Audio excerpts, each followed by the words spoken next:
welcome back to another episode of the CI Diaries. I'm Carrie Toth. I am so grateful to Wayside Publishing for sponsoring this podcast, and I'm so excited to have a guest today. I am with Justin from Spanish Plans, and we are going to talk about March Music Madness, which starts tomorrow, March 4th. By the time you're watching this, it will have already gotten started, but you are not too late to jump in and join. So as soon as you hear about it, come on in with us. Justin, thank you for being here. Thanks for having me, Carrie. I'm excited to talk about music, one of my favorite things to do in the classroom.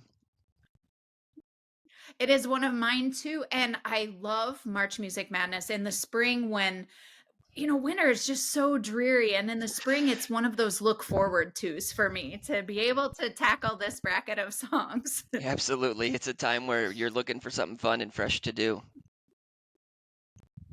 So you are the daddy of March Music Madness. Like, you were the first one to give us a March Music Madness bracket. And so I wondered how did that, like, what gave you the inspiration? Because it is wonderful. Yeah, we've been doing it for 10 years now, and it started when I had saw a tweet that an English teacher had posted a tournament of books in a bracket. And of course, March is well known for the college basketball tournament of March Madness. So I was curious, how could we take that and bring it into our world language classrooms where we could engage students into a bracket style tournament? And music was the answer. I love it because music is something that every teacher has access to. I know, like a book bracket, you have to be able to provide your students with those books, and music is just there on the internet. So it's wonderful. This is a great thing that any teacher can just immediately start using. So Yeah, so in that, think back to your first year. yeah, it was Do you have any, like, 2014. It was 2014, and we started small. We started with 12 songs, and at the time I was just looking around, and 12 songs that made sense at the time. And little did I know that years later it would evolve into such a thing that it is now. So we started small, and we have tweaked it over time. But it was really just, okay, let's pick 12 songs. Let's have students listen to them and vote on which one they like. And so it started off just as a small activity. We did that one time, and then it's turned into something that we look forward to every year. It really has. And that first year, the winner was Sophia, and that song, even today, that is a bop. My students love it if we play Sophia. Alfonso Soler is a popular choice for Spanish teachers. He is. So as you went from year one into, the following years, what did you notice were adaptations you had to make or ways that it has grown as as you move through 10 years of practice? Well, like you said, the first years was really, the second year I think I used the same bracket. I didn't even bother to look for other songs. It worked for us that first year, so we did it again. But after that, I said, you know what, we got to start adding in new music. Eventually, we got to a point in 2017 where I determined, let's just take songs from the current year, because these songs we want students to that are current, that are being played on the radio, that they're going to actually encounter if they go to a restaurant and they hear it when they're out, or if they're listening to music in the car on the radio, that these songs are current, and that they should know what's out there at the moment. So that was one big change we made, is all of our songs are from the previous year. And you choose those songs. I think it's an interesting process because you don't just pick, whatever has the most YouTube views, although it tends to be that the songs that you pick have really high views on social media, but you choose award winners, right? Yeah, what I or look for nominees first, at least? what I look for is songs that are popular. So throughout the year, I'm always thinking about, hey, is this song going to be a fit? Could this song potentially work? As I'm driving to work in the morning, listening to the radio, these songs are playing, I'm thinking about this. So it's a year-long process where I'm saying, okay, this song, nope, the lyrics aren't clean. I can't use this, or this one's got some themes. But what I do, I look for first is popular songs, songs that are hit songs that are played on the radio and that are going to be well known. From there, I look at uh, what the award shows, Premio Lo Nuestro, Latin Grammys. I go to those categories and look, and then I look at popular artists, artists that are well known in the target culture and here in the United States, and I go to see what songs they've released over the past year, and see what would be a good song. So these songs that I pick aren't So I really, like. yeah, the songs that I pick, Go ahead. they're not the chosen for their lyrics, for their message. I think opportunity exists for teachers to do that throughout the year. The songs that are chosen, I want them to be popular. I want them to be songs that the students can make connections to, that they can listen to different genres of music and experience that. But really, songs that they can listen to and feel the music. I really love that it's not about, oh, this song has a lot of preterite yo forms. I think I'm going to pick this one. That, like you said, that there's a time for that, like throughout the Absolutely. school year doing a song of the week study. I love that this is just about what is going to stick in their ear. Um, you said that some of them were award winners, but you also said sometimes you hear a song that you think, oh, I'd like to try this one, but then you hear, oh, it doesn't quite have the language or maybe not the video that might be a good fit for the classroom. So Yeah, a lot of times that's where we start is we just, eliminate this is a popular song, it's very well known, but there's things that take it out of consideration. I like that Bad Bunny was able to make the cut in your bracket this Teachers year. have been asking for years Sometimes for it's hard to that, find. and I was like, I don't think I can, but this song came out and I was like, you know what? This one we can do. We can do it. I love it. There are some artists that are notoriously known for not being school appropriate. So I always love it when they put out something that I can use in the class because those are names that students know. Yeah, they're going to hear them I in love that social you're a media. Sorry, go ahead. That's okay. I love that you're a teacher and that you not only are you doing this for us, for our classrooms, but you're in there doing the same thing with your students in the classroom. So, as a teacher who is about to embark on March Music Madness in a couple of days, what do you love most about it? Like when you interact with your students, what's the thing that brings you the most joy? For me, the biggest thing is when students come in after they've heard some songs in class and they tell me, profe, I added this song to my playlist. Profe, I just heard this song uh, when I was out. Profe, I downloaded this song and I'm listening to it. Or my parents keep complaining that I'm playing too much Spanish music at home. Those comments are what really makes it for me. I love hearing that students felt such a connection to the songs that they're using their time outside of the class to engage more with the music. That for me is a win. It is for me as well. I feel like we can try to give them homework, we can try to get them to interact with Spanish outside the classroom, but when we push something on them to do outside the classroom, they don't embrace it as fully as this. I that is also my favorite part. I love that they come back and say, it's on my Spotify playlist now. Or even kids who had me last year, who did your bracket last year, are saying, oh, I love this song. I still listen to it on my Spotify. I can't wait. I gave them your bracket as soon as you put it out. I put it in their student management system so that they would be able to start listening. Yeah, it creates such a connection with students. That's what I love about music is that you don't have to understand all of the lyrics. It doesn't have to be 100% comprehensible. They just have to form some connection to it. They listen to it, they enjoy it, and it builds. So that for me is a huge win. And I think the discussions that we do in class are another key component of this tournament for me, is that we can actually um, use authentic resource, but we can use it as a way Mhm. to create conversation in the language.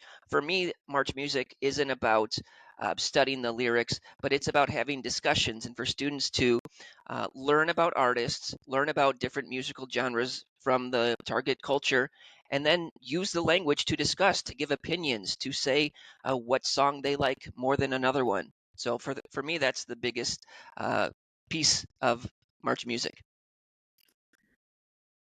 And the genre thing is so important because as teachers, I think we have kind of our niche genre that we, if I'm going to do a song of the week, I tend to pick things that are in that happy, peppy. One of your songs in your bracket this year is Mejor que Ayer by Diego Torres. And I love that song. Like that is me in a song of the week. And so to have other genres that I'm sharing with them and let them find, I mean, they get so crazy. They love Karin Leon. And that's not somebody that I would have maybe picked as a hot artist in my classroom, but they love him, so I appreciate that about it. Yeah, I think, it's important to have those different those genres, different artists, different types of music, because some students are going to make connections um, with one more than the other. And it's interesting that they then get to share those opinions, and we learn more about the students, but they have that exposure to different types that are um, popular in different cultures. And popular right now, I think like my students are going to be crazy for the video for Tu y Tu. That's in your March Music Madness bracket right now. I think they're just going to love it because it gives, just a totally different, that blending of, a band with a rapper. So it's a great bracket this year. I'm excited.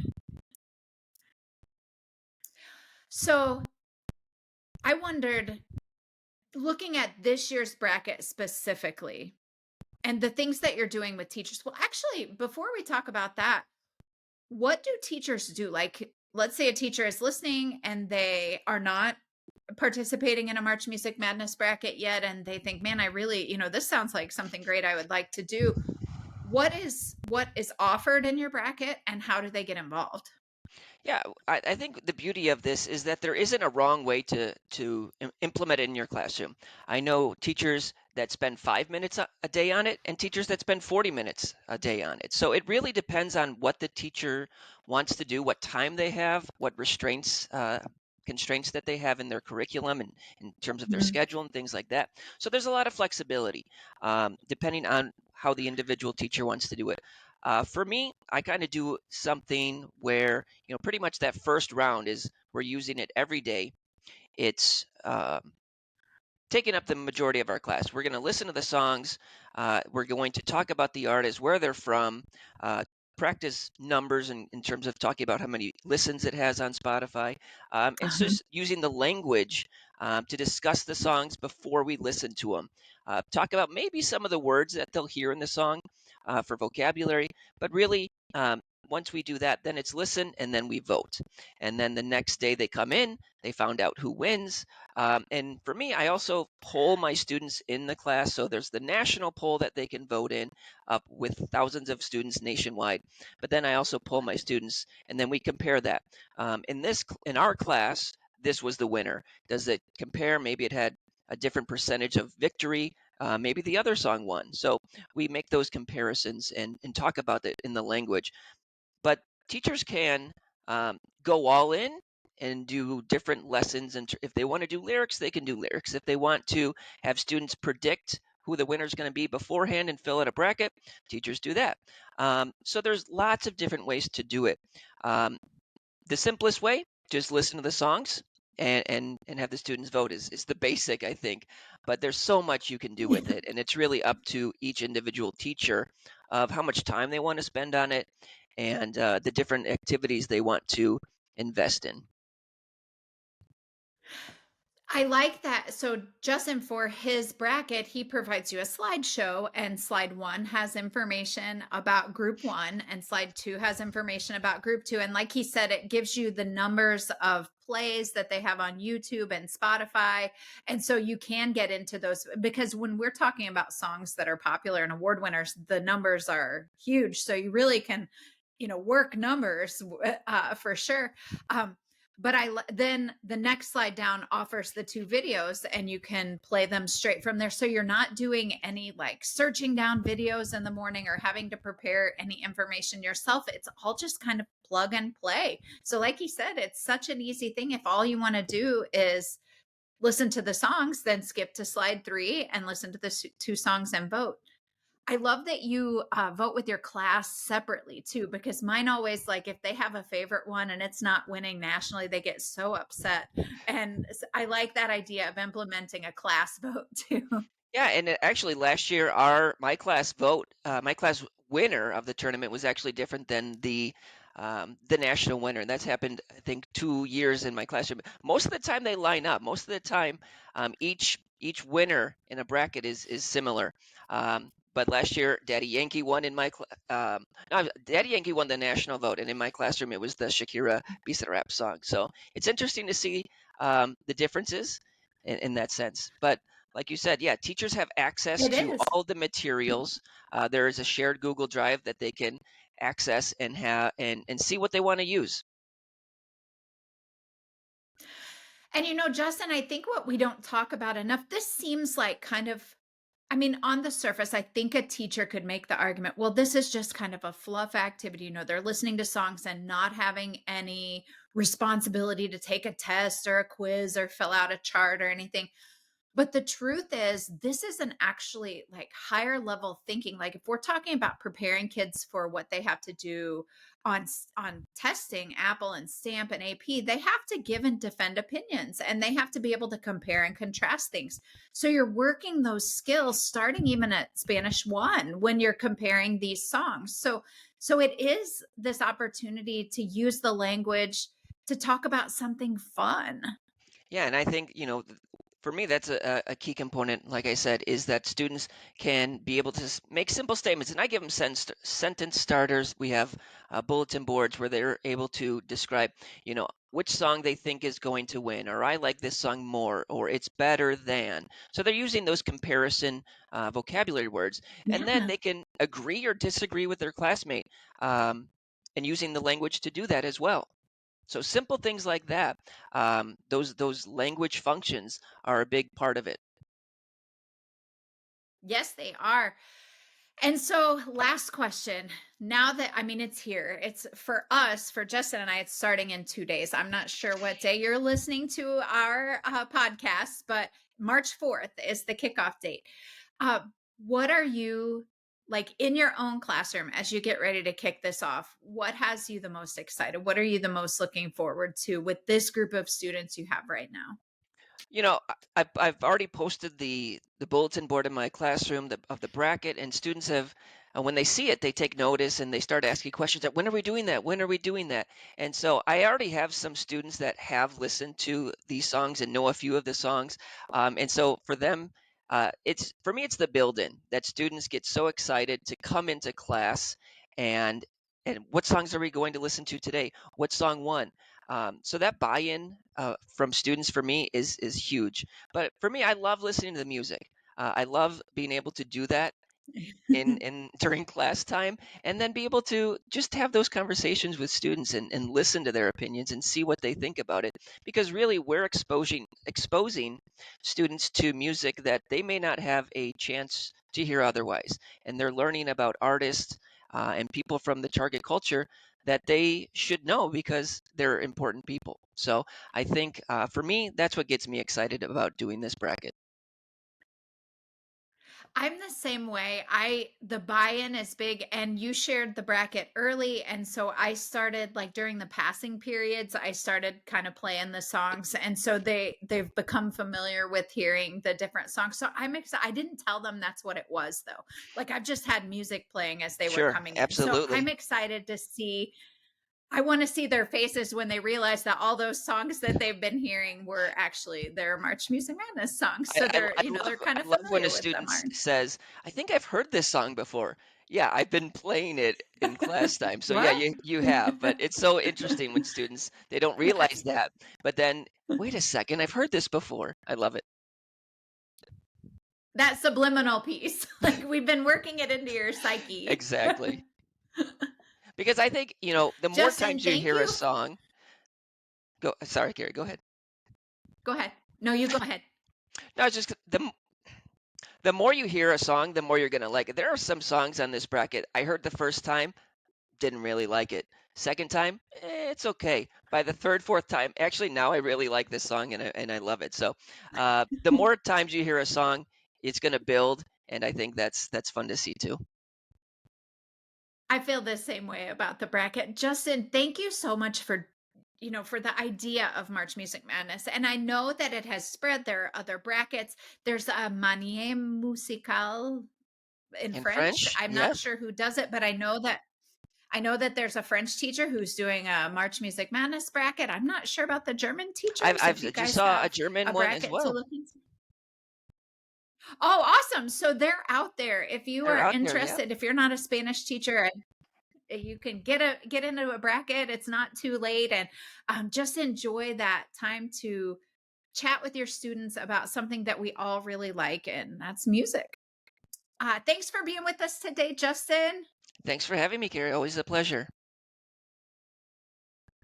We invite you to watch other episodes of CI Diaries, and we hope that you will go to SpanishPlans.org and check out the March Music Madness bracket. You can download the slideshow that you need to go through round one of the bracket, and then Justin updates it when we hit round two. And so you'll have all the information that you need to tackle March Music Madness with. Oh, and you have a Facebook group too. Yes, Is it, teachers can collaborate what's on your the Facebook Facebook group book. name? It is Spanish Plans March Music Madness. Perfect. So join us there to collaborate. Teachers have been making all kinds of extra resources too. If you want to go all in and do nothing but March Madness in March, the teachers in there have got you covered. Have a great Absolutely. day, everyone. Thanks for joining us today, and we'll see you soon. Bye bye.